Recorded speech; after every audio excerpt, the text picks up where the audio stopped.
মুখ্যমন্ত্ৰী ডাঙৰীয়াই কৈছিলে যে কংগ্ৰেছে গিৰ গাইৰ পাছত লাগি আছে কুৰবানী দিয়া গৰুবোৰৰ পাছত কিয় নালাগে কংগ্ৰেছে যদি গৰুক ইমানেই ভাল পায় তেন্তে মোৰ লগত একে সুৰতে কক যে অহাবাৰ ঈদত গৰু কুৰবানী হ'ব নোৱাৰিব এতিয়া কথা হৈছে যে কংগ্ৰেছে গিৰ গাইৰ পিছত নহয় গিৰ গাই চুৰ কৰা চুৰৰ পিছতে লাগি আছে গিৰ গাই চুৰ কোন অসমৰ জনতাই জানিব বিচাৰিছে গিৰ গাই চুৰ কোন আৰু গিৰ গাই চুৰক কেতিয়া জেলত ভৰোৱা হ'ব আমি গিৰ গাই চুৰৰ পিছতে লাগি আছো আৰু মুখ্যমন্ত্ৰী ডাঙৰীয়া আপোনাক এটা কথা জনাব বিচাৰিছো যে কুৰবানী দিয়া গৰু আৰু চুৰ কৰা গৰুৰ মাজত বহুত পাৰ্থক্য আছে কুৰবানী দিয়া গৰু হৈছে মানুহে নিজৰ কষ্ট উপাৰ্জিত পইচাৰে ৰচিদ সহকাৰে তথ্য পাতি সহকাৰে ভগৱান নেদেখাজনৰ ওচৰত তেওঁলোকে অৰ্পণ কৰে কুৰবানী দিয়ে আৰু গিৰ গাই আমাৰ বিলাকে কি কৰিছে আমাৰ নেতা বিলাকে কি কৰিছে চুৰ কৰিছে সেইকাৰণে কুৰবানী আৰু চুৰ কৰা গৰুৰ মাজত বহুত পাৰ্থক্য আছে মুখ্যমন্ত্ৰী ডাঙৰীয়া এই দুইটা মানে বস্তু একেলগ আপুনি নকৰিব আৰু লগতে গৰু মাংস ৰপ্তানি ক্ষেত্ৰত ভাৰত যে দ্বিতীয় স্থানত আছে মুখ্যমন্ত্ৰী ডাঙৰীয়া নিশ্চয়কৈ আপুনি গম পায় গোমাতাৰ পুত্ৰসকলে এতিয়া নিজৰ মাককে বেচা কিনা লাগিছে চুৰ কৰিবলৈ লৈছে নিজৰ মাককে লাজৰ কথা নহয়নে নিজৰ মাকৰ মাংস কাটি পেলাই গোমাতাৰ মাংস কাটি পেলাই ৰপ্তানি কৰি পেলাই ইলেক্ট্ৰল বণ্ডৰ জৰিয়তে পইচা লৈ পেলাই নিৰ্বাচন খেলে লাজ নালাগেনে গোপুত্ৰসকলৰ আৰু মুখ্যমন্ত্ৰী ডাঙৰীয়া কথাটো এইটো নহয় যে গৰু মাংস নে মুৰ্গী মাংস নে ছাগলী মাংস নে মাছ কোনে কি খায় কোনে কি পিন্ধিব কোনে কি ক'ব সকলোৰে অধিকাৰ আছে কাৰণ এইটো সংবিধানে দিছে কিন্তু তাত এটা কথা আমি সকলোৱে লক্ষ্য কৰিব লাগিব যে মানুহৰ যিটো চেণ্টিমেণ্টত যদি আঘাত সানিব নালাগে যদি কাৰোবাৰ চেণ্টিমেণ্টত আঘাত নসনাকৈ সংবিধানে যদি অধিকাৰ দিছে সকলোৱে নিজৰ ইচ্ছা অনুসৰি খাদ্য খাব পাৰে নিজৰ ইচ্ছা অনুসৰি পোছাক পিন্ধিব পাৰে নিজৰ ইচ্ছা অনুসৰি কথা ক'ব পাৰে ৰাইট টু প্ৰিভেচি বুলি এটা কথা আছে যেটো গোপনীয়তাৰ অংশ বুলি কোৱা হয় সেই গোপনীয়তাৰ অংশ ৰাইট টু প্ৰিভেচি সংবিধানে আমাক দিছে আৰু সেই অনুযায়ী মানুহে নিজৰ ইচ্ছা অনুযায়ী খাব পাৰে মানুহে নিজৰ ইচ্ছা অনুযায়ী ফুৰিব পাৰে সকলো নিজৰ ইচ্ছা অনুসৰি কৰিব পাৰে এতিয়া আপুনি কৈছে যে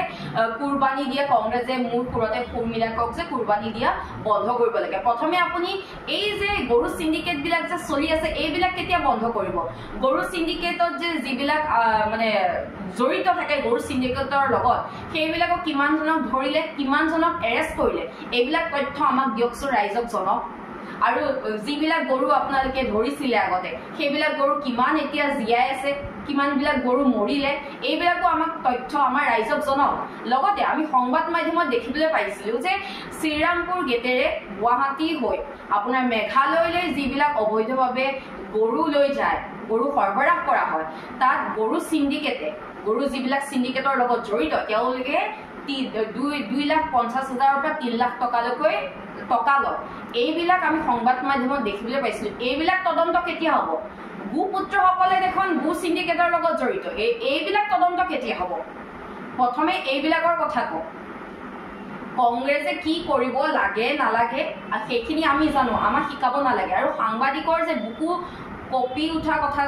কৈছে এতিয়া কথা হৈছে যে সাংবাদিকে নিজৰ কৰ্তব্য পালন কৰিছে গৰুৰ চুৰৰ তথ্য আপোনাৰ হাতত দিলে ৰাইজক জনালে এতিয়া আপুনি মুখ্যমন্ত্ৰী হয় যেহেতু আপুনি অসমৰ সাংবিধানিক পদত বহি আছে অসমৰ মুখ্যমন্ত্ৰী সেয়েহে আপুনিহে তদন্ত কৰিব লাগে আপুনি গিৰ গাই চুৰক ধৰি পেলাই জেলত ভৰাব লাগে এইখিনিতো সাংবাদিকে কৰিব নোৱাৰে নহয় সাংবাদিকে যদি মুখ্যমন্ত্ৰী কাম কৰে তেন্তে আপুনি মুখ্যমন্ত্ৰী হৈ থকাৰ কাৰণ কি তেন্তে সাংবাদিকে মুখ্যমন্ত্ৰী হ'ব সাংবাদিকে সাংবাদিকৰ কাম কৰি আছে খালি আপুনি আপোনাৰ কাম কৰক আপুনি চালে বেৰে কোবাই ইছ্যুবিলাক ডাইভাৰ্ট নকৰিব আমাৰ গিৰ গাই চুৰ কোন গিৰ গাই চুৰ যোন হয় সেই চুৰক জেলত ভৰক শাস্তি দিয়ক আমি গিৰ গাই নহয় আমি গিৰ গাই চুৰৰ পিছতে লাগি আছো এটা কথা মনত ৰাখিব ইছলাম ধৰ্মাৱলম্বীত আপোনাৰ কুৰবানী কথা উল্লেখ আছে কিন্তু গৰু চুৰৰ কথা উল্লেখ নাই আমাৰ মানুহে যিদৰে গৰু চুৰ কৰিছে সঁচাকৈ লাজৰ কথা আৰু আপোনালোকে কি কয় আপোনালোকে গোমাতাৰ মানে গোমাতাৰ যিদৰে কুৰবানী দি আছে আপোনালোকে এইবিলাক চাবই নোৱাৰে তেনেহলে আপোনালোকে গোমাতাৰ যে গাৰ ৰস চেপি গাখীৰ যে কেনেকৈ খায় নিজৰ মাকৰ মানে গোমাতাৰ গাখীৰ ৰস কেনেকৈ খাব পাৰিছে সঁচাকৈ লাজৰ কথা আৰু নিজৰ যে গোমাতা ৰাস্তাত যে উলংগ হৈ ঘূৰি ফুৰে লাজ নালাগে নেকি আপোনালোকৰ গোপুত্ৰসকলৰ লাজ অলপো নালাগে নে কেবিনেটত কাপোৰ পিন্ধোৱাৰ ব্যৱস্থা কৰক এইবিলাক কৰক আৰু যিবিলাক অবৈধ গৰু চোৰৰ লগত মানে গৰু সৰবৰাহকাৰীৰ লগত জড়িত এইবিলাক ধৰক কিমানজনক ধৰিলে কিমানজনৰ বিৰুদ্ধে চাৰ্জশ্বিট দাখিল হ'ল এইবিলাক তথ্য ৰাইজক ৰাজহুৱা কৰক ইছলাম ধৰ্মাৱলম্বীক পুনৰবাৰ কৈছোঁ মানে কুৰবানী কথা উল্লেখ আছে কিন্তু গৰু চোৰৰ কথা উল্লেখ নাই মনত ৰাখিব আৰু কুৰবানী আৰু গৰু চোৰ দুইটা বস্তু বেলেগ বেলেগ হয় কুৰবানী দিয়াৰ পিছত তেওঁলোকৰ এটা তথ্য পাতি থাকে ৰচিদ থাকে কিন্তু গৰু চোৰে যিদৰে ৰাইজৰ কৰ কাতলৰ পইচাই গৰু খুটি প্ৰকল্প হৈছিলে সেই প্ৰকল্পৰ পৰা গৰু চুৰ কৰি ৰঙিয়া ষ্টেচনৰ পৰা গৰু চুৰ কৰি লৈ গৈছে নিজৰ মাতাক চুৰ কৰি লৈ গৈছে সেইকাৰণে দুইটা পৃথক বস্তু হয় আৰু আপুনি বুকু কপাৰ কথা কৈছে যে কুৰবানী দিয়া গৰুকেইটা দেখি সাংবাদিকৰ বুকু নকপেনে আপোনাৰ বুকু নকপেনে মুখ্যমন্ত্ৰী ডাঙৰীয়ে যেতিয়া গোপুত্ৰসকলে নিজৰ মাকক চুৰ কৰে গিৰ গাই কেইজনীক চুৰ কৰে তেতিয়া আপোনাৰ বুকু কপি নুঠেনে আজি মহিলাসকলে মাত্ৰ 1250 টকা পায় গছপুলি ৰোপণ কৰি বহু মহিলাই পইচাই নাপায় কাগজ পত্ৰ জেৰেক্স কৰি থাকোঁতে পইচা গুচি যায় অংগনবাদী আপোনাৰ শিক্ষক কৰ্মচাৰীসকলৰ কোনো বেতন নাই এইবিলাক দেখি এইবিলাকৰ আন্দোলন দেখি আপোনাৰ বুকু নকপেনে এগৰাকী মন্ত্ৰীৰ পত্নীয়ে যে 50 লাখ টকা যে ৰাজ সাহায্য পালে এইবিলাক দেখি আপোনাৰ বুকু নকপেনে প্ৰথমে আপোনাক আমি সুধিছোঁ আপোনাৰ বুকু কেতিয়া কপিব আৰু আপুনি গিৰ গাই চুৰক কেতিয়া জেললৈ প্ৰেৰণ কৰিব কংগ্ৰেছে গিৰ গাইৰ পিছত নহয় গিৰ গাই চুৰৰ পিছতহে লাগি আছে